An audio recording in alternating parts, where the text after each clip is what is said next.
have never seen anybody do the work that you do, at least not from the design and the art to the installation, and then the installation is incredible. So today we have Ray Corral, the mosaicist.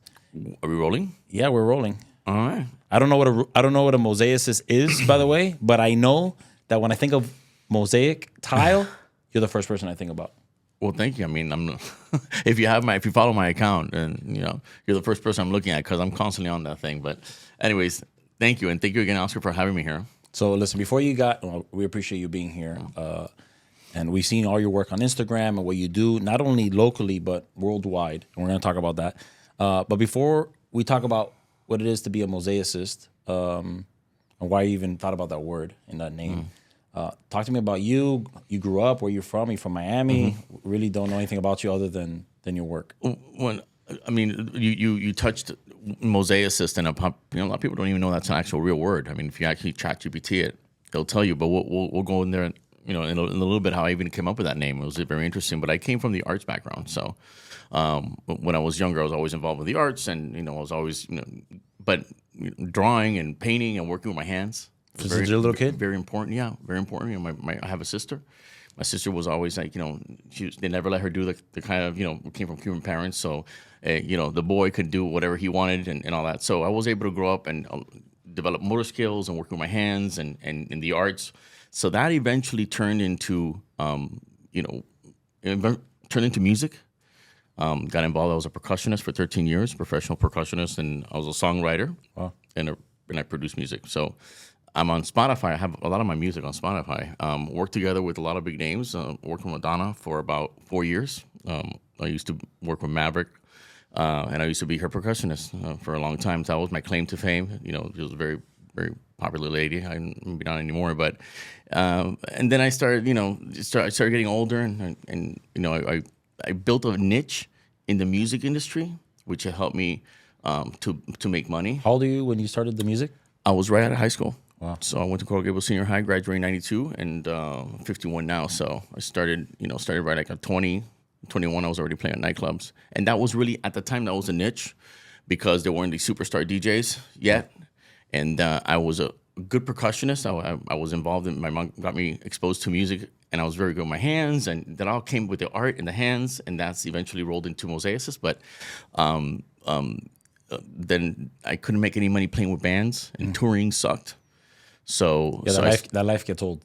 It's tough, yeah. I mean, luckily I didn't get involved in drugs and stuff like that, because that's eventually that's where you end up with this nightlife. But I ended up performing almost every single night, and eventually at a nightclub or a big nightclub or big private parties or big corporate events. And I was a percussionist. I played on top of the DJ, and then the DJ, played the music. That was the orchestra, and then I was like the guy, who started the party. So that came with a little bit of a character. It came with a little bit of a showmanship. And I start the party. I get the party going, I start performing, and then I started working with big clubs, and then Liquid, and then I went to Bar Room. I was working with Chris Pacello and Ingrid Caceres, and then then Madonna saw me there, and then she booked me for a couple of things, and then I was always booked with her and a couple of other people with all the events and stuff that we did.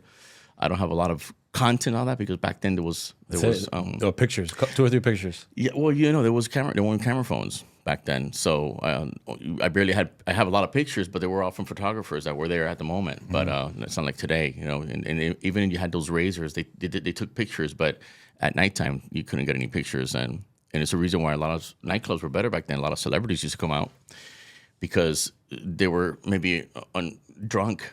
And nobody can document it. Nobody can document it. And then now, forget it. You can, the careers could end with one bad shot. Let me ask you, Ray, because I think what I really like about your story is that you talk about art. Now you're doing, mosaicist, you're in pools, and before you're doing percussion, and there's so much more to art than just painting. So much more to art than just singing. And you talked about that and how people think that art is just like a very singular type of industry that they go in, or it's only one thing that they can actually do. Look at the amount of things you've done in art. Yeah, I think once you're open, your brain is open to understanding art. I think it's just a way of thinking and a way of processing. For some people are more artistic than others. Some people are better with numbers, left brain versus right brain. I tend to at least have a good balance. So I'm able to build a business with art. I was able to build a music career and find my niche in the music and make money. And I made really good money with music, and I really wasn't so amazingly talented, you know what I mean? But I was able to find my niche, and the same thing happened and turned over to Mosaicist and what we are today. It's a niche that I just created and what we do today is pretty much, we're probably the only ones in the world that are set up the way that we are. What does the old house of new artisans mean? Like your hat says that. I'm always, whenever I'm working on stuff, and you know, sometimes I'll sit there and I'll start designing, or I'll get influenced by other brands, and I'll make logos, and I'll scribble and I'll on paper. And this came out as a The old house of new artisans. Is it almost like it's like the dying trade that we're bringing back? Yeah, that's exactly it. What I do with Mosaicist Inc. is mosaic is very old. It's an old art form. It's an art form that came before the pigment of paint. And back in the 14th century, the pigments of paint came out. But now this is really great, because I'm going to tell you what a mosaicist Inc. is. A mosaicist is back then, it was a household name. If you needed, if you wanted a floor done in Pompeii, or if you wanted where you wanted something done for the church, you would call a mosaicist. A mosaicist is somebody, if you look at it by definition, is somebody that designs, manufactures, installs, or sells. Mosaic is called a mosaicist. So you would call a plumber, electrician, and we need a mosaicist to do a mural, to do a mosaic floor, to do an inlay. So a mosaicist is a person who does all that. So going back to what mosaicist is, and I'll touch on the story real quick, is I started as an artist. So I was doing my business as Ray Corral. Well, when I got my first job, and they wanted to write me a check from a company. They're like, what do you, like a DBA? What's your name? My name is Ray Corral. I'm an artist. I'm like, no. In the first job that I sold was with Marilyn Burke and Interior Designs out of Boca. And Marilyn says, if you want to take this business seriously, I suggest that you incorporate yourself. And I'm like, okay, you're gonna find a name and something. Call your accountant. And then you used to call my mom. Mom, give me the name of the accountant. And she's like, well, you have to get a name. And I remember I was reading books, and these old books that I was reading referred to a mosaicist. And luckily, back then, I've been in business for over 25 years. Mosaicist.com, Mosaicist Inc. Mosaicist, was all Everything. available. That's crazy. And people think it's brilliant, but it was just out of chance. We're living in a stimulation. How do you think that you got? Well, not how do you think? How did you get into actually the pool industry? How did you even go from music to pools? And was it even pools before there was the mosaic? Like, did one day you get into this, this concrete, vessel, and you're like, oh, let's put tile on it. Is that how it happened? Or I just mentioned right now under my breath, like, we're living in a simulation. And it's like unbelievable. Oscar, sometimes you go out there and you just don't know what you're gonna do, what you're gonna be good at. You just don't know where your niche is and what you're gonna be known as. Some people always want to make a mark, and they struggle. But I was performing with music, and I was eating shit with some mosaics and doing them during the day. with glass? Glass towel. And I actually was renting a house for my mother, and she said to me, well, fix it up. And because I was coming home late, and then I had the girls and everything, and I was like, you can't come home with this, And so at that time, I was renting a house for my mom, and since I was good with my hands and crafty, I was always fixing shit and stuff like that. So I'd fix the house up, the fixer-upper, while I was living in it. Wow. And I was doing that, and then I did a broken backsplash. And I remember a girl that I was dating at the time, Annabelle Phil. I was very good friends with her brother. Now he's a very big architect for Perkins and Will. So, and she said, this is really pretty. You can make money doing this. And and that was it. She planted the seed, and I believed it. That's the key. I actually said, you know what, I can. So I made some cards, and I said, the card said Ray Corral artist, had my cell phone on there. And then I started to talk to all the celebrities that were all, thought that I was so great at the percussion. And of course they were going to buy from me, right? Yeah, right. Gonna sell one. Nobody. Yeah, they were like, this is, keep going, buddy. Oh, everyone's doing that. I remember a guy who told me, sometimes you get to the level where you're at now, 30, almost 30 years later, and you kind of almost start to reminisce and remember, people. And a lot of the times that will help me build my business is all the negative comments and the laughing. I never forget them. And I remember one guy saying, "You're just wasting your time. Everyone's doing this. You know who does this? the mother of my friend, the mom, she does this shit. You know, like broken ceramic tile. Yeah, like a homemaker, like making little like mirrors and shit. Well, guess what? I started to make little mirrors and little bullshit, little tabletops. I remember one time. Look at you now. Yeah, and Ray, people don't believe it. The one that you posted today of the woman, that's crazy to me. You saw? Do you know what I'm talking about? The one you posted as a story with the women, the face. It's part of a mural. Yeah, it's crazy. That goes in the pool. No, we do. Well, going back to my niche. You know, I built a niche, and it was literally by mistake how I got involved, and we'll go down to that in a second.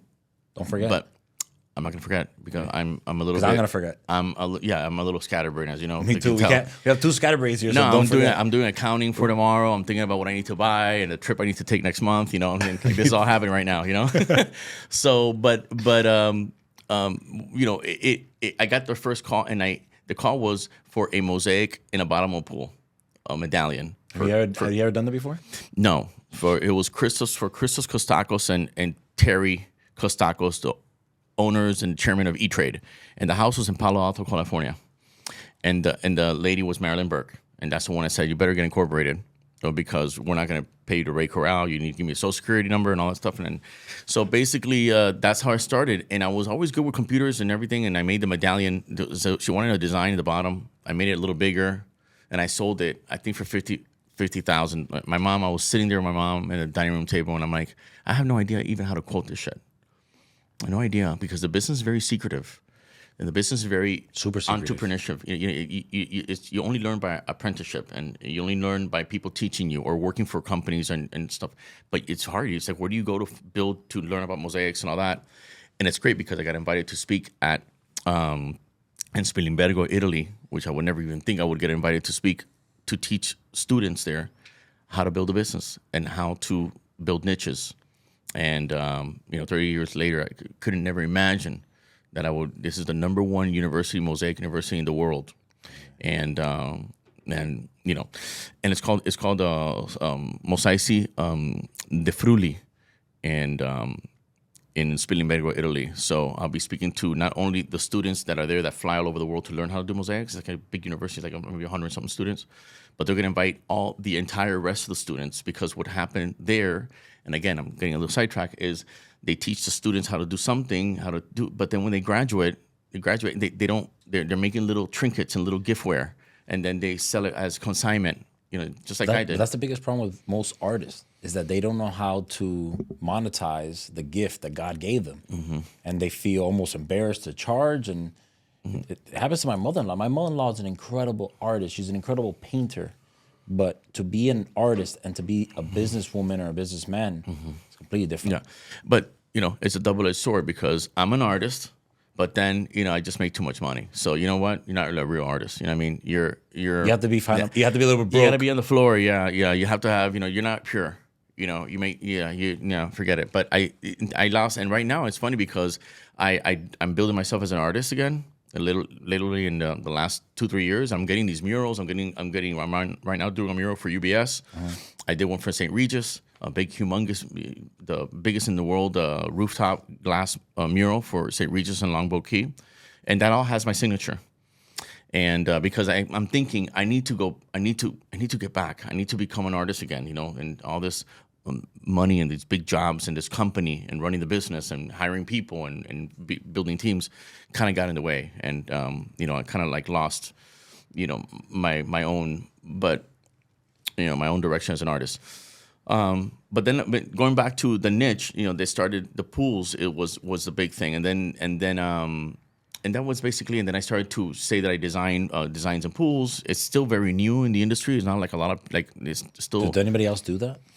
No, we have competitors. We have Italian competitors like Bizzaza. We have Sea Cheese. We have but they design, they fabricate, they install, they do all that. Oscar, nobody does this in the United States. I'm the only one in the United States that can take an entire project from concept to completion. So in other words, I will design for you. I will manufacture the raw material.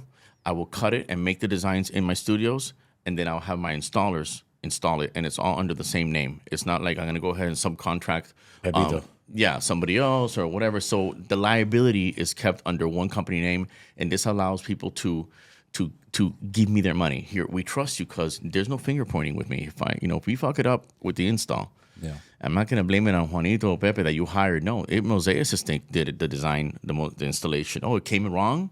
Yeah, I can't blame the Chinese. It came from China. It came wrong. It's not my, the it's not my sheet problem. came loose, whatever it is. Yeah, so it allows me to sell really unique projects. To me, it's crazy that you feel like that you kind of want to go back into art. And in my eyes, from afar, like even like what you were showing, like your stories today on Instagram of you drawing this pool, and I feel like you're so deep into art. You know, it obviously perception is reality. That you feel that you're wanting to go back into it, and I feel like you're more of an artist than you are a pool builder or even a mosaicist. I feel like your main thing is an artist. Well, that's a great compliment because you struggle. You get lost in the sauce. You know. Yeah. You get lost. You get lost with money. It's just really you just start selling. And I mean, the reality is I have a big team. I have a really humongous team, the biggest in the nation of installers. And I'm responsible for these guys. These guys are out there. They gotta pay their mortgage, gotta pay their rents. They have to have their kids in schools. You know what I mean? And they gave me, they work for me full time. So if I'm not out there, keeping them busy and giving them work, so I'm responsible for these people as well. I recruited them, and a lot of them I legalized. Really? Yeah. So I have them. All my crew's all legal. And I have them all in. I got their visas. A lot of them are visas, Brazil, Mexico, and these are master installers, man. And who taught them? Huh? Who taught them? They learned by apprenticeship, by hands. Look at me, and it's mostly like the families. They all know each other. Your own installers have gone teaching other installers. Yeah. And now and then if they have anybody else, like their kids are learning and all that, and that's all still in other countries. They still, not like here. Your dad's a, big shot and. As an attorney, builds a big firm, and all of a sudden you want to be a piano player. Yeah. Over there, they continue the legacy going. They continue the legacy. It goes on to generations. So why do you guys? This is me scattered. Why do you guys put those big tents over the actual pool when you're installing the pool? Is it for the sun for them so that they can work more comfortably, or does it have to do with the actual product? Well, normally pools are normally fair weather areas, so I do really well close to the equator. So you follow the equator, Florida, all the way across to California. All that is my outdoor living industry area. Everything else starts to become seasonal, right? You start going to North Carolina and stuff like that. Seasonal. It's not that they can't use the pools all the time. And then when you go north, is only on the summertime or indoors. So where's my marketplace? My market share is right around the equator. So you're gonna have fair weather. It's hot. You're in the pool. Air doesn't circulate because you're in the pool. You're in a hole. I get more out of my men when they're cooler. They have, they're more comfortable, obviously. Yeah, fans and the sun's not hitting them. And then the setting materials. The setting materials are really important. The setting materials dictate the actual the project site and how do we protect it and the temperatures and all that we have to keep. There's a couple of materials that we use, like Liticol. We're using now a little bit more than before.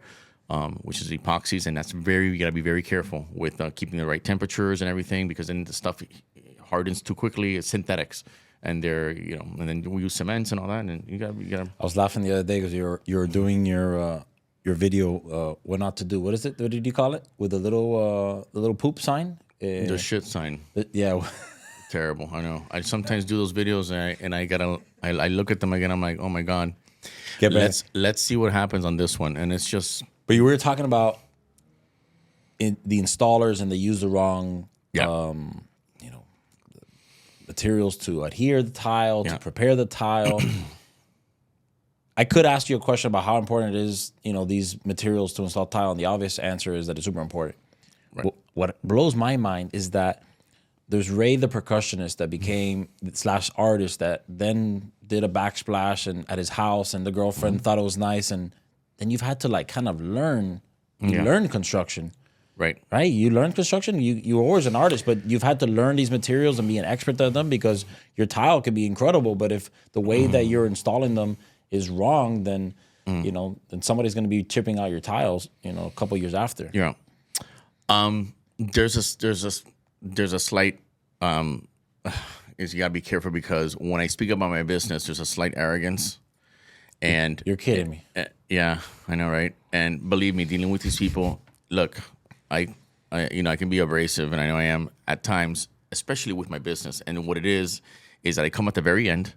People are already pissed off because I do the pools at the very end of the construction. I mean, you're in construction yourself, and and I definitely, a lot of my followers are going to be watching this, and I want to hear also a little bit about your company. So I want you to make a small introduction of who you are, why I'm here.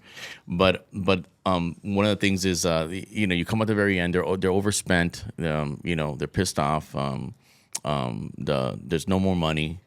And it's so. And here comes this incredibly expensive tile installer. I know, right? And then eventually, when you get involved in construction, I don't know if you've ever gone through this. Construction is tough, man. I mean, it's and especially here in South Florida. Yeah. I mean, it's brutal. It's tough. So you start to build a character, and you build a character, and you want to get paid. You want to protect yourself. You want to provide a great product, and you're all a bunch of competition and stuff like that. So, but eventually, I've been in construction sites, but I wasn't. To answer your question at the beginning, I was very nice. I wasn't. I was a very nice guy. Yeah, nice guy. I wasn't getting paid. Sometimes nice guy got home pissed off. You know what I mean? So eventually start becoming getting a backbone and because of the construction industry and working with construction. It changes you. It changes you for sure. And then you start dealing with a very expensive product, and you start dealing with wealthy people. And then you have to create a certain character to be able to represent the actual profession of what you're doing, and so on. So yeah, I had learned along the way. Now the people that I was hiring to do my installations, I was mixing cement at the beginning, and then I mixed and I learned. But you learn a little bit about everything, and all my guys respect me because if I have to go mix again, I'll mix right now, and I'll be careful. Don't piss me off. I'll be like, let me mix. Get out of here. But they all respect me because I. But you don't install, but because I've seen at your shop that you lay the whole pool out, right? Are you putting all those pieces together? Mm-hmm. Are you actually building the mosaics yourself?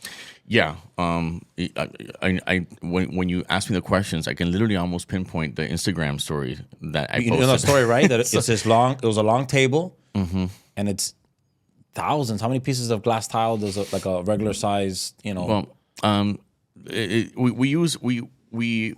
company does very high end work with smalty, which is the more labor intensive it is to cut the glass. Smalty or smalty is a material that we make over 1,000 colors, and then the material to make it is all handmade 100%. Who makes that? In Cuernavaca, Mexico, my company does. Your company does that? I license another big factory to make my material. Kidding me? Yeah, and they make it, and when you get the material, it comes with Mosaicist. You sell it to other companies? I sell to other people to resell. Yeah, wow. I distribute. I don't want to be known as a distributor. Yeah, I'm more of an art company, so an art mosaic company. But you fabricate your own stuff. Fabricate my own stuff with my own names and my own colors, and nobody else has it. So then I'm able to to have my own colors. But people really, I'm not selling mosaic material. That's not really what I do, Yeah. But so you have, but do you have? Okay, so you do the design. I saw that you did on. You even took a picture of another thing like in Europe, and then the CAD or whatever technology transfer that into CAD, and then the CAD. Yeah, I'm gonna run you through it. Run it through me because to me it blows my mind. And Mosaicist Inc. Sometimes I started to I'm always thinking of like marketing things and like little sayings or whatever. And like Mosaicist is an experience. It's like Mosaicist is an experience. It's like way too much, but it is. We take you for a ride. In other words, you have a house, and then what we do is I get a piece of paper and you tell me things that you really like about your home. Now my canvas is the pool. Yeah, that's what I specialize in. I specialize in putting artwork and mosaic and finishing pools. That's just my thing. I do murals, I do bathrooms and kitchens, but that's not that's not my niche. My niche is pools. So, and not many people do it. So, and then, so I start, you telling me information, and I'm looking at your architecture, and I try to put what you like and the architecture and try to put it together to fit in the pool. And we do it through a formula of using how much space, how big your pool is. We put it together with a budget, a lead time, how fast you want to get it done, the color contrast, the direction of the sun. We put all these things together to come up with these designs, and it's been taking me. It takes 25 years to learn how to sell the shit because it's just all these little things that I'm thinking about that you can't even imagine. That what I'm thinking about, like when you come out, when you look outside your window, because most people enjoy their pools, looking at their pools. Most people are not in their pool swimming. So I enjoy my pool every day. I look at my pool every day, and but so I want to make sure that when you look at the pool from different angles, how is the floor and the reflection, and if we're going to have 24-karat gold shimmering or not, the direction of the sun, everything. The hue of the water is a little bit blue. Also, the reflection of the sky on the water also creates a water hue. So all these things come, and then this is what separates me from the industry because when it comes down to putting artwork inside pools, there's nobody that can put together what we can put together. There's people that can go ahead and design stuff. Like I said, I mentioned names before. Most of the time I don't mention names because I don't promote other manufacturers. But since I'm the owner of the company and since I'm the designer and I'm the one that's literally selling the designs, I don't sell through distributors. So for me in the United States, there's nobody that can come. They have to fly here and sit down with you. And then they have to do the same thing that I do here in my own backyard. And distributors that sell their products, like a Cici's product or a Bezaza, they can't design. They can't sit here and design. They'll just tell you, you give me the design and we'll do it. Wow. And then they have to get Pepito and Juan to install it. So when I do a pool, is that like who owns that artwork? Can you That's a very good question. Can you resell that? Yeah, that's a very good question. In Mosaicist, and we're talking about, John Bell, right? Uh-huh. Yeah. Mosaicist is a company. And I don't sign those pieces of work that I designed and I made under Mosaicist Inc. Because Mosaicist is a company that designs, manufactures, installs, and it's a corporation. So we don't sign our signature. Mosaicist is not an artist. Mosaicist is a company. This is something that I'm going to be talking about when I go to teach and lecture at the school. It's very That's hard. That's hard for you. And when I came in here, you mentioned, we. I do the same thing. Because it's me and our team. It's me and the entire team. The amount of volume that we move is enormous. You only see a few of it because we can't document all of it. But, we had over 30-something installers working just a couple of days ago, all at the same time. And we have 5 different projects throughout the nation. I don't have time to put all that up, But Mosaicist is we. Mosaicist is a company. A lot of people are a part of the success of it, and they know it. And so it's we. It's a group. But going back, Oscar, to what you have mentioned, which is we get the design. It first starts with the design on the paper, and we'll bring you back to how the whole story. We do the design. I sketch it. Then I go ahead and talk to my head designer, and then I start to tell him this is what we're doing. I take pictures of it on my phone. I record my phone. I put my stuff on a weekend. I have like 5 glasses of wine, and I put it on a glass or whatever. And I literally see myself designing, but I'm literally looking at all the things that you told me that you like. And then when I put it together and I show it to you, I literally sell it to you, explain it to you with everything that you said that you like. You like the color red, you wanted a touch of blue, you like the little swirls, and you like this. And when you went to your honeymoon, you liked how you felt when you looked at it, and all that stuff. I put it together. So then we put it together, and I'm kind of knowing what your budget is. I know when I sell to a billionaire, and I don't know when I sell to a Miami millionaire, which is like really nobody, like a broke person. So, so I pretty much know what the budget. You get a feel for it. Yeah, you see how much you can go. Yeah. And then from there, we quote it, and then it goes to manufacturer because then we put all this in, not CAD, we put Corral Draw. What's it called? Corral Draw is how we draw because we can draw and you can get my design. We design the pool in SketchUp, and then we do the designs in Corel Draw, and then we dump it in SketchUp. Well, why do you use Corel Draw? Because, and here's for all the viewers, little secrets of the business, is because Corel Draw is a program, not many programs, maybe now, I don't know, but that allows you to scale it and print it.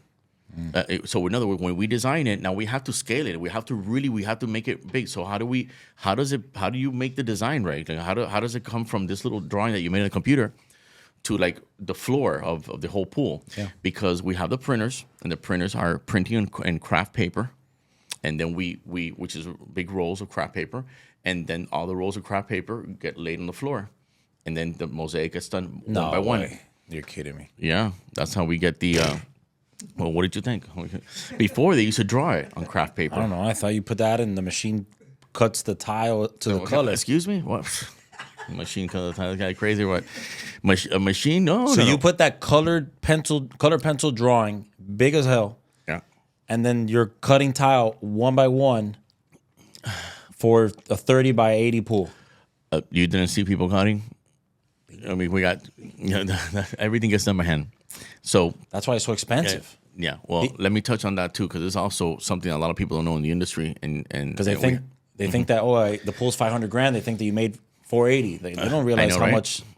That's Yeah. a lot of time. yeah, and the secret to actually quoting it, because my business sells what's called a blind item.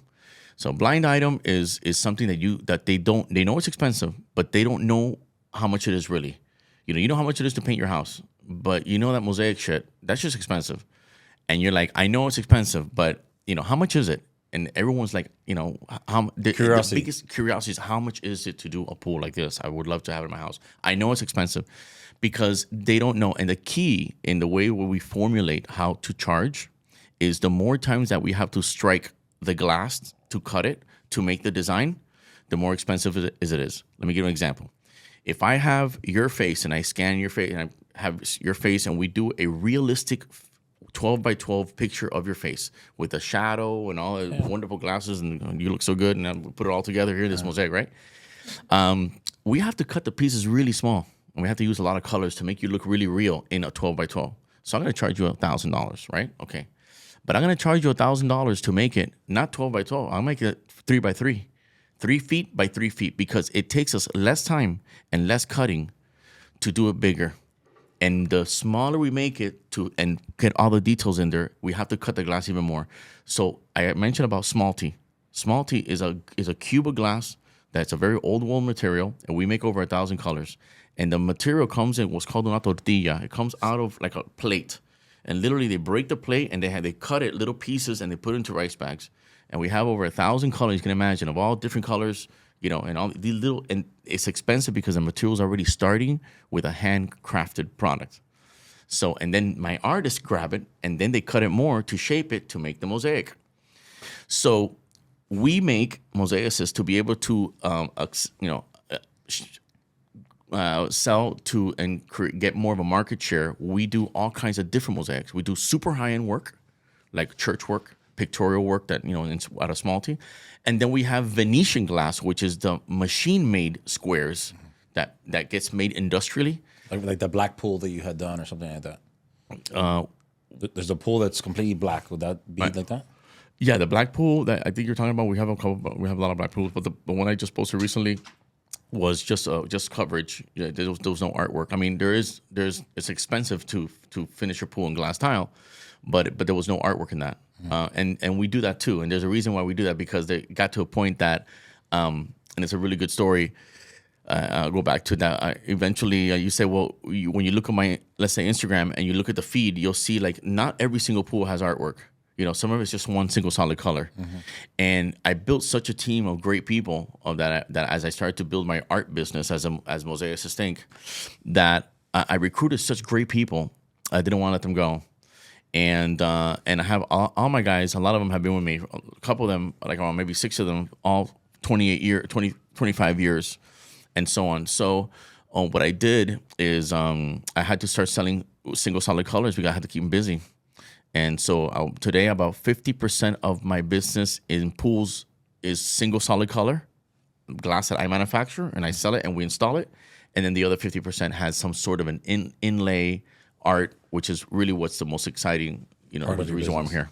Yeah, the most exciting part of your business. Yeah. To me, it's incredible, honestly, because but what I really appreciate about you, other than the artist and the tile and all that, is then, you've been posting these videos critiquing other people in the way that they're doing it wrong. Yeah.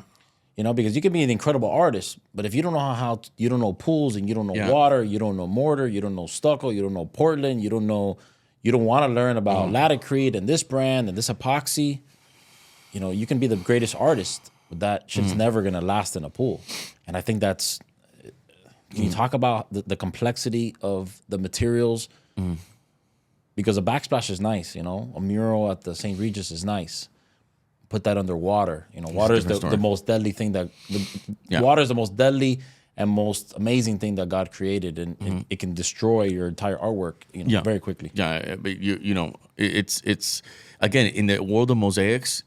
You go back, I would say 50 years, and you have the Hearst Castle in San Simeon, California. That was in the that was finished in the 1930s, I think, the indoor pool, and then they have the outdoor pool, Neptune pool, and that was pretty amazing back then because nobody was decorating their pools, and before them before in the old ancient times was baptismal fonts that people used to decorate with mosaics, but that was it. This thing about doing artwork inside pools, this is very new compared to the history of mosaic and architecture and everything. This is very new. I thought that was old. The craft is old. The craftsmanship is old, and this is where this comes in. So the craftsmanship is old, but the technology and that the products that we use are very new because we have to apply this material in an underwater application. But doesn't that make it harder because you have nothing really you're learning from your own mistakes essentially. At the same time, you can't make mistakes. There's a lot of really good installers out there. There's a lot of really good installers, and a lot of installers put themselves out there. They're using the latest products and the new product. A lot of it hasn't been tested really, the test of time. And then and sometimes a lot of new glass tile comes out. The industry with underwater applications, outdoor applications, got in big trouble with the translucent tiles starting to come out in the marketplace. That tile is a piece of shit for outdoor applications. It just doesn't work, but it looks beautiful because it looks like a nice cube and it looks like water in your hands. It's very difficult. A tile out in tropical weather here, let's say in South Florida, above the water line, it doesn't perform well. So then you have to compensate. The glass tile is great, it's popular, but now how do we get it to install properly and not crack? And then a lot of installers out there have goofed. A lot of them have. Have you goofed? I have had one problem and we fixed it, which was with a translucent tile. How have you been able for 25 years to not have issues on something that really, like you said, it's something new? How have you learned without learning the hard way? Oscar, I don't know.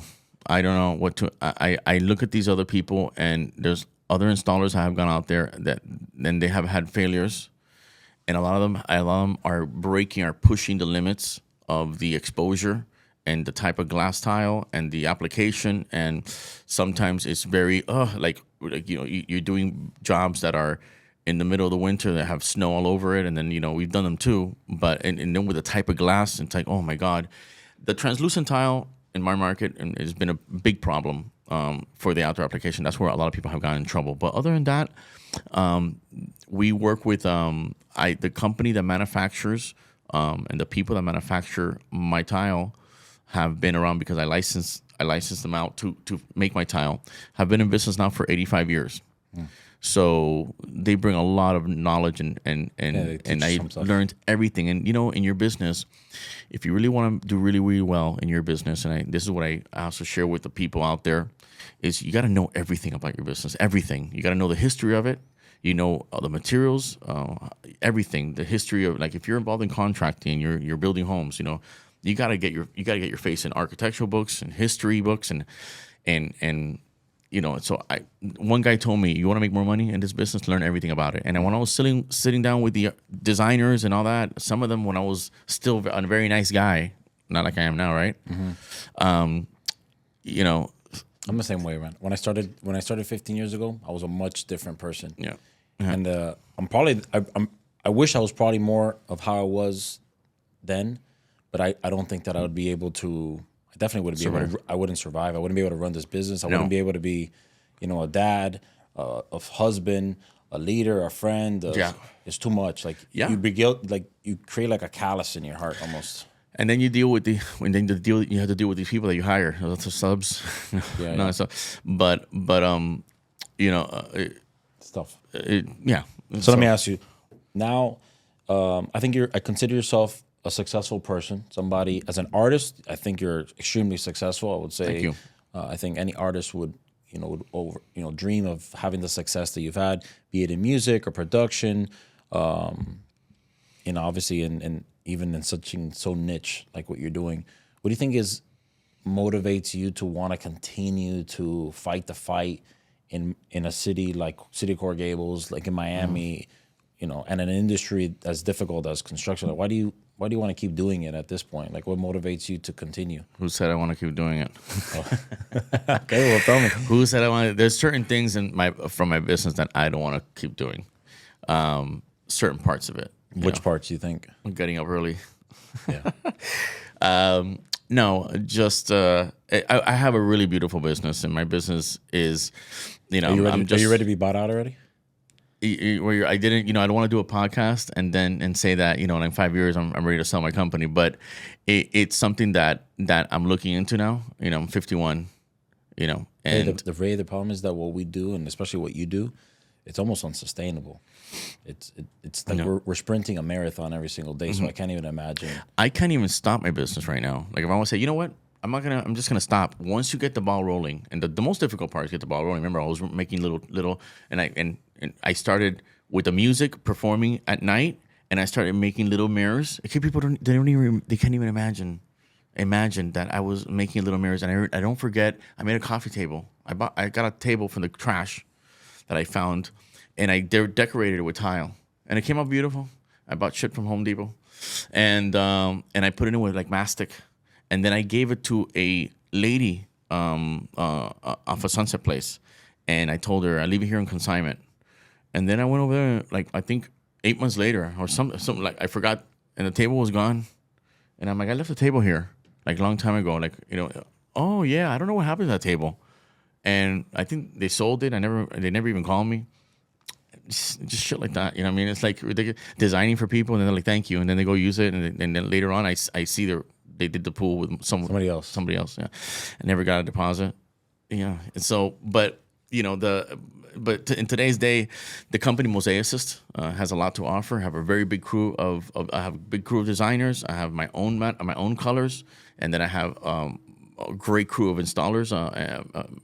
And I have great Instagram. I think it's the number one Instagram in the world for mosaics. I built.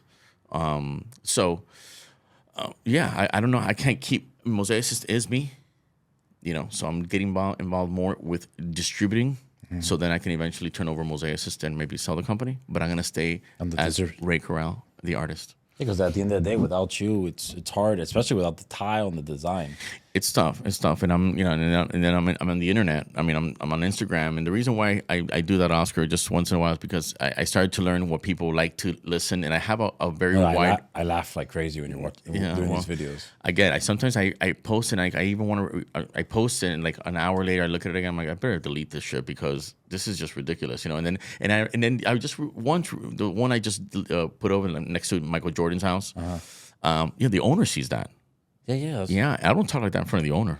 Yeah, he's probably like, "Who's this double?" He's one of the first ones that said, "I just trashed his entire decision that he made. It was a shitty decision. He hired some shit people.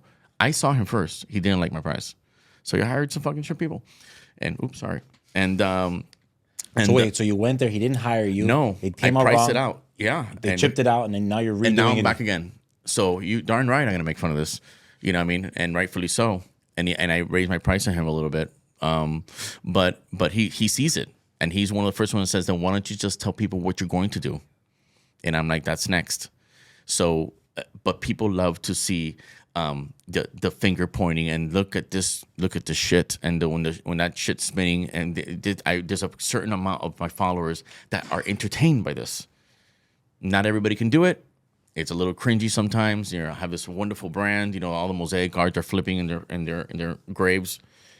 Because here their mosaic is being sold with classical music and being sold as something elegant and all this stuff. And here I am like cussing and saying, look at this shit and whatever. And I just sold you a $500,000 job, and I'm making fun of the job or just what someone else did. And I'm like literally doing it, the owner of the company. Yeah. It's not so mysterious. You think you would have done that 20 years ago? No. Yeah. Oh, no. Because I would never be able to do that right now, by the way. All right, rapid fire, Ray. You ready? All right. Favorite city in the world? Miami. What's the best time of the day? It's not in the morning because you told me you hate the morning. Or you hate waking up early. Waking up early sometimes. Nah, All right, so best time of the day. Best time of the day, I think is the morning. I have another. God gave me another day. Craziest pool you've ever done. We're doing right now one for Rick Ross. There's no NDA on that, and then Star Island, and then he hired this artist from Israel, Shira Coquette. She has 800,000 followers, and I used to. Well, I don't want to go into it. The rapid fire. I guess I'm supposed to say a small answer.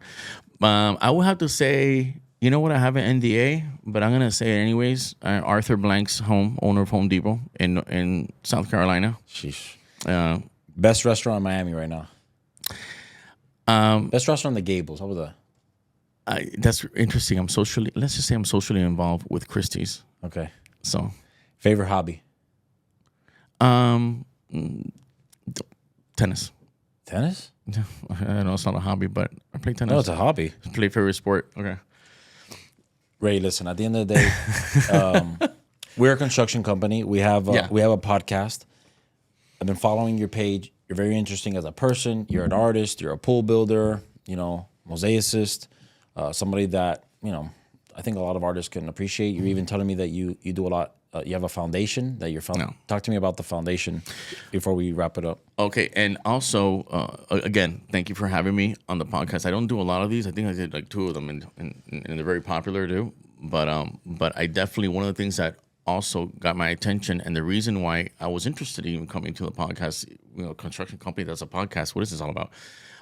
First of all, you're in my local city. You're very active, and so on. And I also got a glimpse of what you're doing as well, which I definitely want to cover, and maybe talk a little bit about what you're doing, which is very interesting, and it sets you aside from literally from any contractor that I know what they're doing, and it's very community driven, and it's a very interesting link of what you're doing. But anyways, after I got into the business, and I built my business in South Florida here in Coral Gables in Miami, I decided to start giving back.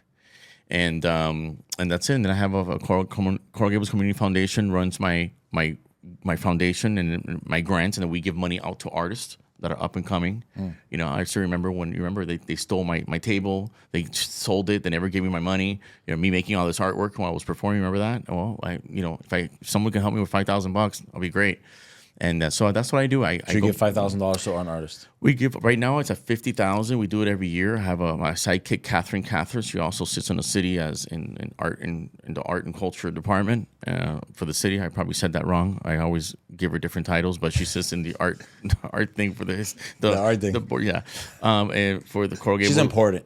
She's important. She does a great job. She's important, and then she's great, and then she's very, very different than I am, and so we work really good together. So she helps me get the artists and get them, and we get. Why do you do that? Why do you think it's important for you to give, money to artists and support the different artists? Because sometimes you start. What's for me was sometimes you're very, very blessed. I mean, the harder you work, the luckier you get, but sometimes there's like a sort of like I'm blessed or I'm very grateful. Mm-hmm. I'm very grateful where I'm at. And I can be so much more, but I'm really grateful where I'm at. I'm really grateful. I'm really happy waking up in the morning. I got one more chance, to do something today. But this feeling of being very grateful and very content, I don't have to be giving $50,000 out to people I don't even know, But it's this gratefulness that I want to give back, and I don't even need to know who they are. I just feel that I needed a chance too. I needed some money to get started too. And to keep going, and more than anything, giving these artists that are up and not some of them are established already, but giving them a little bit of extra money, it's almost sometimes encouragement too. It's an encouragement, man. You know what I mean? And a lot of people remember don't that shit, Ray. My wife does that shit. I started with all that. Don't get involved in that. That's you're gonna waste your time. Why would you ever leave music? You're so good at it. And but I never knew that I was gonna be where I'm at now. 10 years ago, I never thought that I was going to be where I'm at now. 10. Wow. And again, a lot of social media and stuff like that has helped me build it. But, just going back to the foundation and stuff like that, and I give money. I also sit on the board of the Low Art Museum. And so that's something that's new for me as well. And it's just to get back to to the roots and get back to artisanship and giving back also and the culture, more cultured a little bit and giving back and so on. But tell me a little bit, so people that are watching that want to, find out a little bit more about this podcast, if you can give me a little bit more about what you do and your foundation as well. You're the first person to ask me a question in 53 episodes, by the way. It's very important, man. You're the one that's here asking me and listening to me. So I'm the president and founder of John Bell Construction. I started a company when I was in... I gotta stop because I wasn't gonna ask you because people ask me all the time, where did you get that name Mosaicist? You gotta tell me where to get this freaking name, man. Okay, I'll tell you in a bit. I'm sure. Okay, go ahead. So I started construction. I've been in construction kind of my whole life. My dad is a jeweler, but if my dad wasn't in the Peter Pan and he was put in an orphanage and enslaved for 5 years and forced to drop out of school and beaten to death, my dad would have probably been an architect or an engineer or a builder. And he ended up sweeping a jewelry shop. And one day the jewelry shop said, "Hey, today's our last day, closing shop." And my dad said, "Well, I'll take it." And he found another 16-year-old kid there. He says, "Hey, you want to be my partner? And we can kind of keep doing what these guys were doing." 55 years later, he's still a jeweler. He's probably the closest person that I know to you, like in terms of skill and excellence, and have this, an old artisan. My dad's a blacksmith at the end of the day. He doesn't use anything out of a computer or CNC or anything. My dad is all hands, very, very steady hand. He's 74 years old. He's the oldest jeweler in the Seabold building. My dad only does very expensive, very rare things. Talking about Sofia Vergara, Mark Anthony, all these people, my dad does that. Their jewelry. What's the name? Amber Jewelers. He's on the 10th floor. And he only works for a few clients. My dad has like 3 clients. My dad literally has a sign on his door that says "out to lunch" so that people don't bother him. Yeah, so people, you can't call this guy. No, you can't. Okay, got it. Okay. So don't bother calling him. So long story short, he taught me 2 things. Number one is he taught me how to be handy with fences and pressure cleaning and painting. And there's pictures of me as a little kid being handy. But he most importantly taught me the value of hard work. And nothing was going to be given to me. I think it's because nothing was given to him and he wanted to kind of keep the tradition going. So when I was 15 years old, I had asked my dad for a car. I said, "Hey, Papi, I need to get to baseball practice. Can you give me a car?" And he says, "Hey, I'm going to buy you a Ferrari." And I told him, "No, I don't need a Ferrari. I just need a car." He says, "No, I'm going to buy you a Ferrari." So the next day he went to Sears on 37th and Corral Way and he bought me a pressure cleaner. And he says, "If you pressure clean enough houses, you pressure clean enough roofs, and you pressure clean enough driveways, you can buy whatever car you want, including a Ferrari." And the same way that Ray, 40 years ago, 30 years ago, made some business cards that said Ray Corral artist. I said one that said Oscar Monahan handyman. And I did that through high school. I did pressure cleaning. I ended up buying my car, painted, and then the pressure cleaning became painting the driveway. The driveway became painting the house. The house became... you don't know. Yeah. And then I became, I started doing kitchen, and then I renovated the house. And to a point, I was working without a license. I was working out without experience. And I was a Miami-Dade. I had gone from architecture to engineering. And I had a mentor of mine. His name was Pedro Rebolero. And he told me, "Hey, I think you're spinning your wheels. I think you need to go into construction management. You're very good. You have your business. Why don't you kind of stop the business? You focus on school and go work for somebody." And I did that. I worked for a company called Suffolk Construction. I was a superintendent. I went from as an intern all the way to Suffolk. Yeah, Suffolk. I worked there for 5 years as an intern. I went all the way to superintendent. And at the end of that job, I had just gotten married, and I told my wife, "Hey, I know this is gonna sound crazy," which is the bell in Isabella. That's the bell in John Bell. I told her, and I said, "I know it's gonna sound crazy, but we only make 70 grand a year, and I can do that pressure cleaning sidewalks. I think we should resign, and I think we should start a company." So now, 10 years later, essentially, we are 30 plus employees. We only do commercial work. Half our work is government work. The other half is private, from multifamily to restaurants, medical facilities, everything. We parks. We've done it all. We try to do very intricate projects, very difficult projects. We work with clients that expect a lot. We want, our motto is to set apart. We always try to do things differently. We try to give them a different aspect, a different experience in construction. I'm 35 years old. My competitor is probably 20 years older than me. We're a very different company. We're a very small company. We probably only do like $30 million worth a year of work. My competitors are doing, the people that I consider myself a competitor, probably doing 200 plus. We have an incredible group of people. We just won Best Place to Work by the South Florida Business Journal. Yeah. We just won the AI General Contractor of the Year award. We are a very highly motivated group of people, both young and old. Exactly like the old house of New Orleans. That's what we are. We bring, we push our subs, we push our clients, we push speed, quality, media. We push the limits. I have an exuberant amount of energy, and I live for this. I live for their project. I live for this, and this is my life. John Bell is my life. Well, let me tell you something. I mean, it's you speak like somebody that has been involved, and with this also that you want to touch for a little bit about the foundation that you got involved with. That's something, and the way that you just spoke right now, and the way that you put it all together so eloquently, is somebody that speaks a little bit way older than you are. So I'm kind of listening to you, and I'm thinking to myself, man, this guy, 20 years from now is going to be fucking amazing, So. I'm definitely very inspired. I was nowhere near in my 30s as well put together as you, and talking about all the fundamentals, the important things that I have learned later. So it's very that's inspiring. one of the things that I love about the podcast is to have people. It's not to toot your horn, but the reality is that you can say 2 or 3 different things, and I can learn from it. God gave us 2 ears and 1 mouth for a reason, and I've been fortunate to have a lot of mentors. Like the whole I made this by myself. That doesn't exist. I doesn't really exist in my vocabulary. It's this whole team. But about the foundation, the foundation we just recently launched officially, but the foundation I opened in 2017. In our industry, and mostly in our city, there's a lot of need. There's a need for, there's like the abuelita, that she's old, or there's this person that's a single mom, or just people that just need something. Sometimes you can have a leak in your roof, and the industry leans into to have such bad workmanship, such bad people in our industry. So for people to be able to call and say, hey, I have this issue, for somebody to be able to trust, to us means a lot. There's always needs in our city. People right now in our, they can be in a house, but they can be overdrafted. They cannot have food. They cannot have, toys to give their kids during Christmas. And I think that, we've been extremely blessed. I feel that we've gotten so many things, and I couldn't agree, like the harder I work, the luckier I get. But I also feel that God has really, really blessed us with a lot more than a lot of other people, and I've seen it.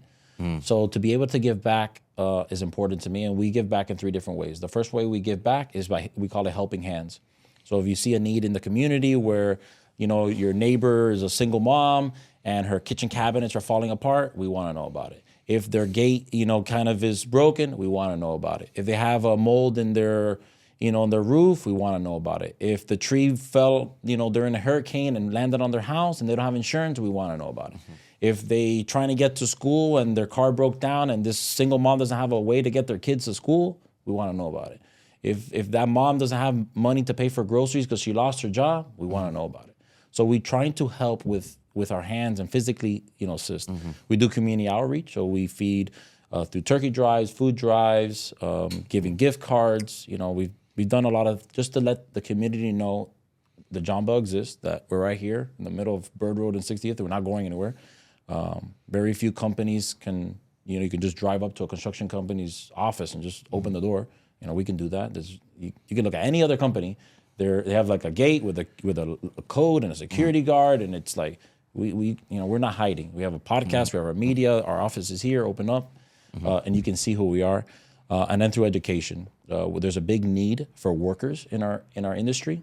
The good ones we're deporting, and then the other good ones that are U.S. citizens are leaving the industry, and we're not being replaced by somebody else. So for every 5 people that retire as let's say an artisan or a mason, a rod buster, electrician, only 1 is being replenished. So there's a massive shortage of actual skilled workers and tradesmen.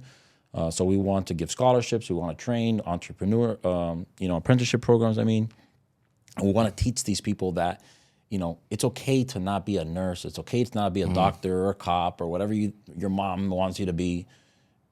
if you're good and with your hands, maybe you could be a plumber, maybe you can be an electrician, maybe you can be maybe you're an artist. We want to support, like we just want to help the people do what they're good at, and if it be in construction, obviously even better. And again, and we're gonna wrap it up now. And then welcome to the Ray Corral podcast here. Yeah, I love it. Thanks for having me. Yeah, thank you for being here with us today.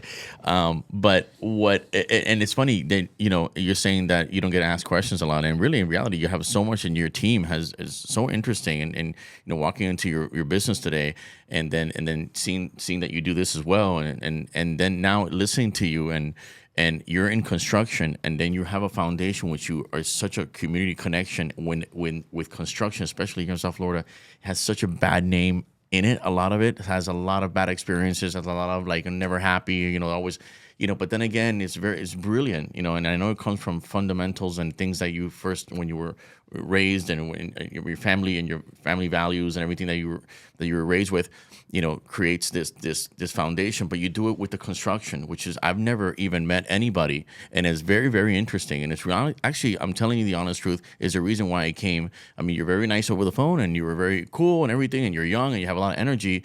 But once I saw that you were getting involved with the community, it was very interesting for me to come and meet you first and foremost, and second of all, come and share with you information about my business and sit down with you here and talk with you. And that's really what really shed a very different light about coming into a podcast with a construction company. It was like, but once I saw you in the foundation, which is a lot of what I'm doing as well, with artists and so on, I was very much interested more than anything in getting to know you as a person. I appreciate it, Ray. Thank you for having me. No, thank you for having me. Yeah, right. I know. Anything you want to add, Ray? And that's it. We covered everything. I'm glad that you got to tell a little bit more. I appreciate it. I wish we could tell more about it. But at the end of the day, what this podcast is about is for you, the viewer, to be entertained, but also be motivated, inspired. There's a lot of artists. I have people in my own family. My mother-in-law, incredible artist, and sometimes they just need that person, because sometimes people are like Ray are tough enough to say, you're never gonna meet, you're never gonna get there, and they actually makes them tougher. But there's a lot of people that say you're a bad artist, and it actually weakens them. So what we want to do is for you to not be, disheartened. I want you to get tougher and know that there's confidence in what you can do, but also you can make money doing it, and it's okay to make money in your industry, I promise. But anyways, we appreciate having the Mosaicists here. A lot of incredible projects that you do. We don't know if you're going to sell the company or not, but if you have a lot of money and you want to do a badass pool, yeah, raise the guy. All right, Corral. There you go. Thank you, man. You got it, man.